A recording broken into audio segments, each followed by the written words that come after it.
Hey, welcome to Neversink Farm.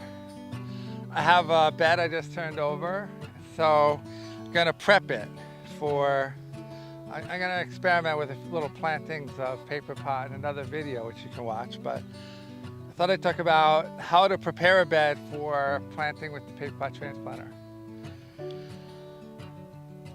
Paper pot transplanter is just gonna work so much better if there's no rocks or just a bunch of junk in the bed. If that's something you normally have in your bed, you probably want to get rid of that. It's going to make for a better farm, more productive, more money, more efficiency if you get rid of it anyway. It's not something you should have in a bed, but that's a step you want to take.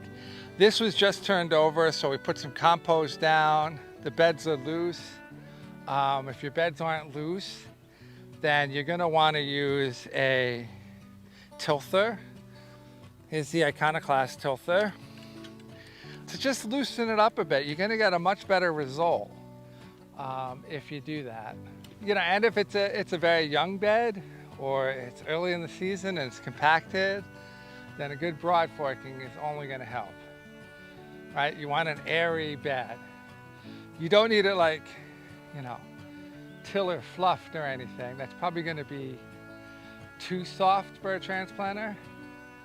I think no-till beds are really good for a paper pot transplanter because they're solid, yet have a lot of air, because the top's been worked, because you have a plow that needs to get through, and you have little fingers that need to bring the soil back on the plant. So two of those things you want to work well. So I'm just going to give it a little bit of mixing in because there's still a little bit of chunks of compost.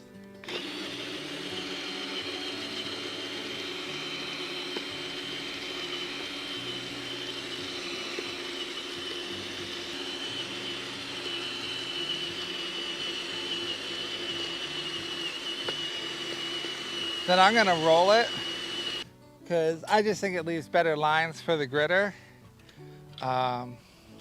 But it's certainly not a necessary step.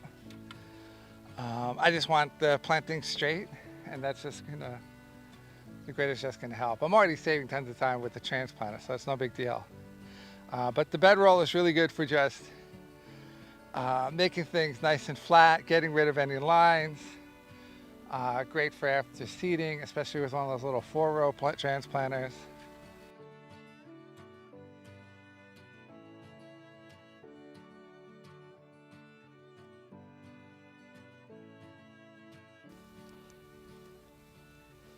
I like to use a gritter, not for the grid, but for the line, so I can know exactly where to use the transplanter.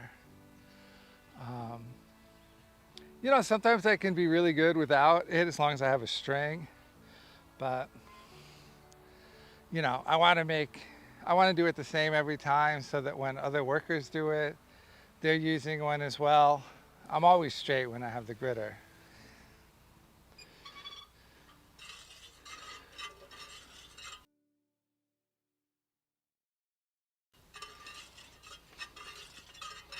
All right, so once I got my gritter in, you can actually get rid of this string now. Now you have your beautiful lines, you can see it.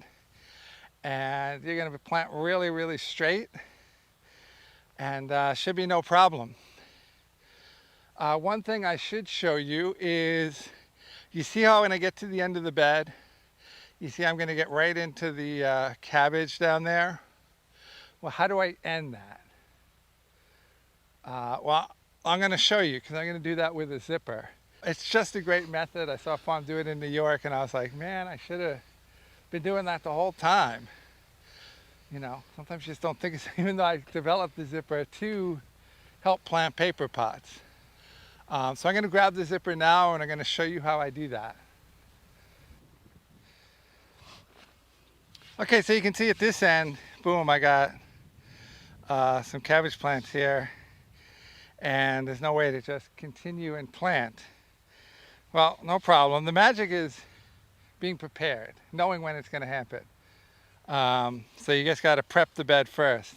So all you do is you just use this to create a trench.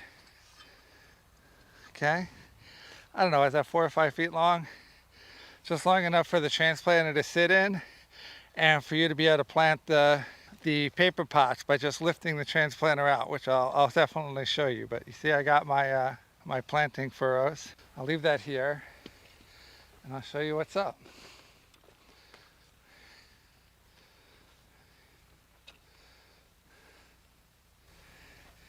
Okay, so the plow is sitting right under here, right? When I get to here, none of this can be plowed, but the zipper already did it. So I bring it down. Now it's sitting in that chute. The whole thing is plowed, right? I just rip this where it's at, right? I can fold that forward just to get it out of the way. Okay, lift this up, move over, stick that in the trench, right?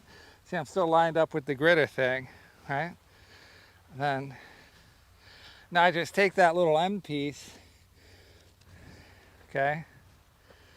And all I do is I set that in the trench that I had already previously made, okay? And then, you can see, right? Now I just zip it back. Done. I usually do it all at the end, but I wanted to show you because I'm going to do the same thing here at this end.